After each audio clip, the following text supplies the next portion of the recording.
Dear my audience, with due respect and humble submission, I beg to state that in the eternal dance of life, it is not the outcome but the writer's action that defines the soul.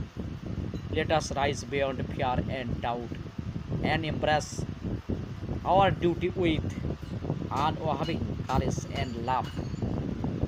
For in this lies the true path to peace and liberation.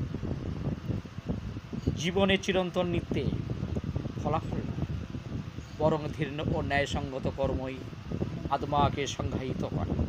আসুন আমরা ভয় ও সন্দেহের বাইরে উঠে নির্ভীকতা ও ভালোবাসার সঙ্গে আমাদের কর্তব্য আমরা পালন করি, কারণ এর মধ্যে নিহিত সত্যিকারের প্রেম, প্রীতি, ভালোবাসা, শ্রদ্ধা, ভক্তি এবং শান্তি ও মুক্তি আছে।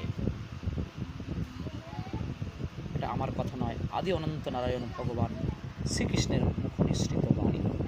সবাই বলুন জয় শ্রীকৃষ্ণ।